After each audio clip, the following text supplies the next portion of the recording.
Hey guys, we're back today on our 2007 Ford Explorer with the V8. We are going to be doing an oil change. So this is what we need for it. This is what I'm going to use at least. So we need at least 6 quarts of motor oil, 5W20. I prefer the Motorcraft filter FL820S. Some brake parts cleaner, not sponsored by the way, and I just picked up this oil filter wrench that goes on the end. Where the oil filter is located on this can get a little snug, and I can't always get it off by with my hand. And since I don't have just a 5 quart and a single, I do have an oil funnel here, so I can add 6 quarts to that and add it all at the same time. So that's what we need for the oil change. Without further ado, let's climb under and get started. Let's see here. Now that we're underneath, make sure you have an oil catch can underneath it. There we go. So we got our 16 on here. Let's loosen her up. Oh man, if I can,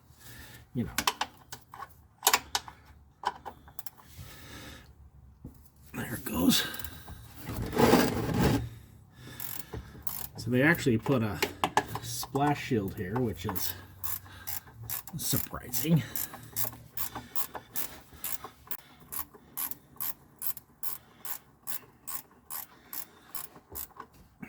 I am wearing gloves because I always seem to make a mess on my tools.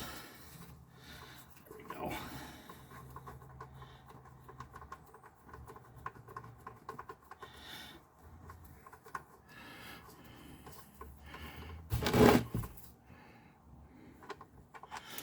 There it goes. So we're going to let that drain here.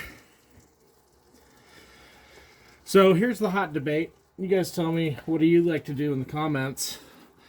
Some people say go drive around the block, get it nice and hot. Let's get all that oil flowing. Others say do it cold, so everything's already settled in the pan. So this ran for just a couple minutes before. I did this so I could drive it up on its ramp so I could fit underneath there. So that's how long it ran for me to do this. So tell me what you guys like to do, and let the debate begin. So let's let that drain. Get some paper towels, kind of clean up my mess. This is another highly debated topic. How long do we let it drain for? Do we let it drain until it stops? Do we...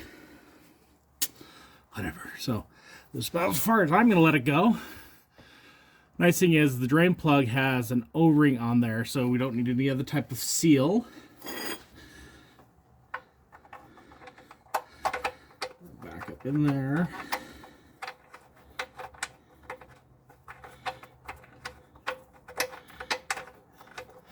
Get it in straight so it can actually screw in. Come on, guy.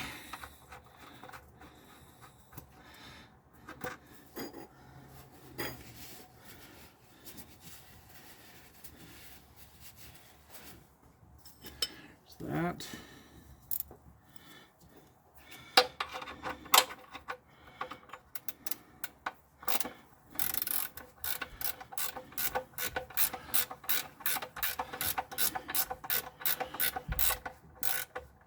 I like these wrenches, just makes things go easy. Then just tighten it down. Remember, you don't need to kill it with an impact or anything like that. Pull tight, and it is done. So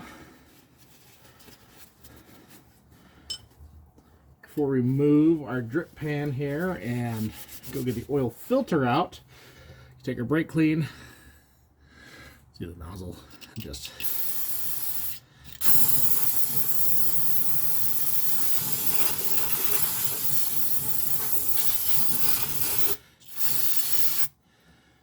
the cleanest thing under there. Clean it off. Perfect.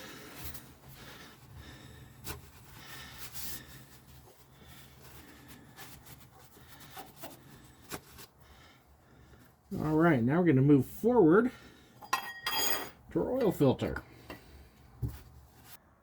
Using cars past, I'll be able to reach my hand up there, give it a nice little turn, and we're out. This is not the same story. Hopefully that should work. Let's see. So, we have another dripway coming down here, and it looks like I'm going to need a little extension on my tool. So I've tried from the top to get this, I've tried from the bottom. That's what my setup looks like. Just kind of fish it in there.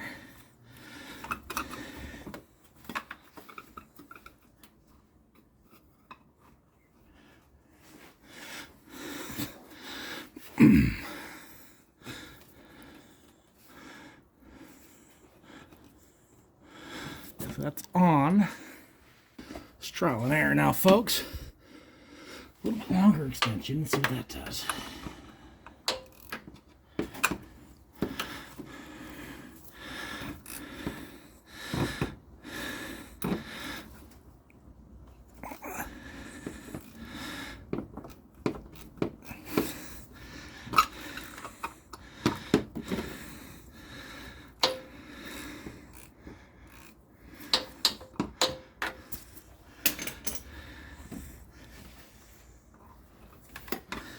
It is loose. Just, oh, we see the oil coming down into your drip pan. That's what you want.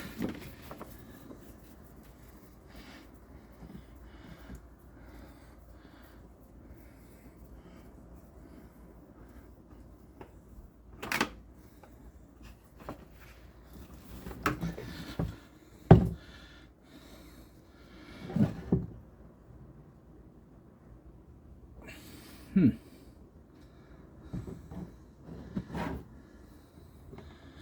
get that down. We just want to verify on this guy that it still has a seal on there, which it does. We can even look up into the hole. You can just kind of see the shiny metal up there. There's no seal on that. So we got our new oil filter. There's no way I can get in there and like fill this full of oil without making a huge mess. So we're just gonna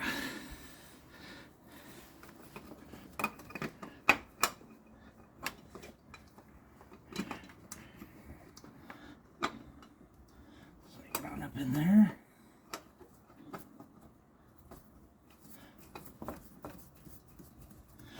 Got it on.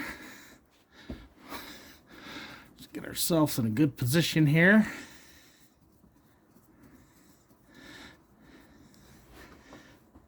I don't like using tools to put these on. I've never had them leak, knock on wood.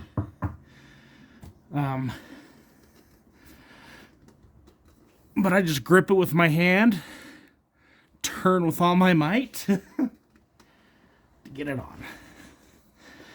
Well,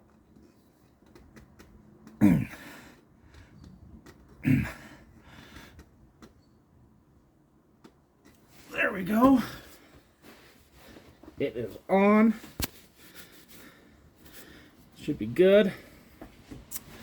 So, one thing I did there, I just read the mileage that's on the oil change interval. I guess I just go off when the computer tells me, but it's always a good thing too to see how accurate it is.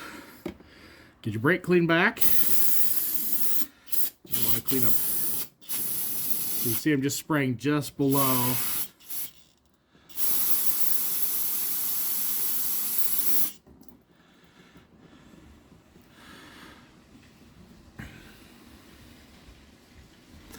Spraying all that off, getting it clean.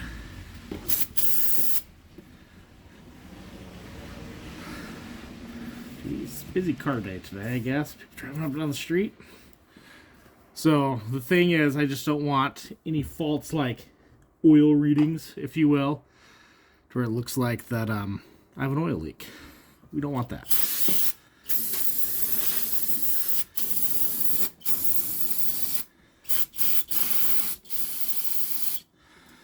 There we go. Get all that cleaned up. Our gross paper towels. Wipe it up. We should be good to go. Now it's time. Let's go up top. All right, we got 6 quarts of 5W20. I use a full synthetic. So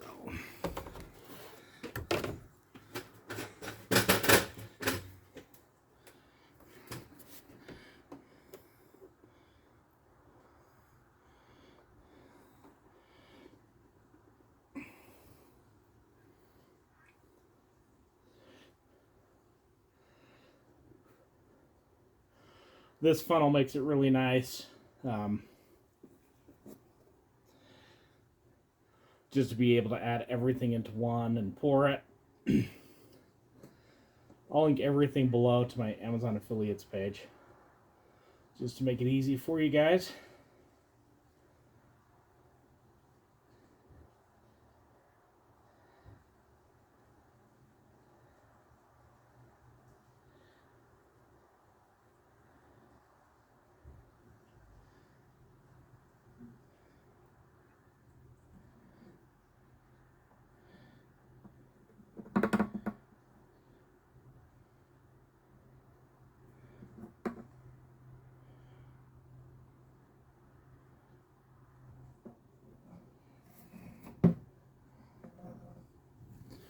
All right.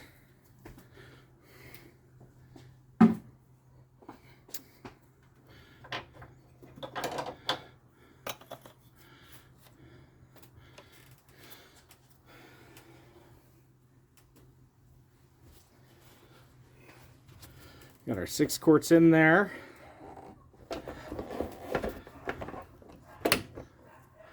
Go this other side.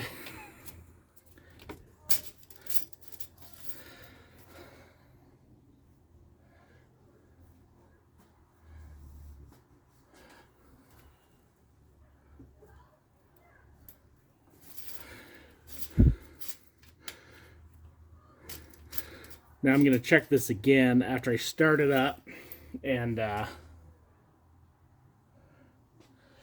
it on level ground. Because right now the front's raised up a little bit. And so what we're going to do is we're going to back it off the jack stands. Well, it's not on jack stands, it's on ramps. Start it up, back it off that, shut her down, check the oil again, and that should be job done.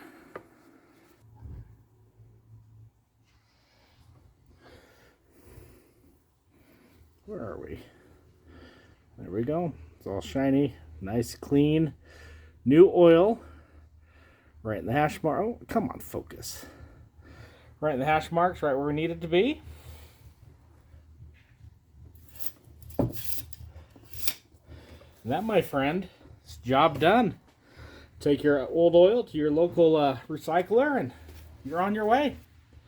Anyway, if you guys like what you saw here, please give us that thumbs up, smash that subscribe button, and we'll see you all next time.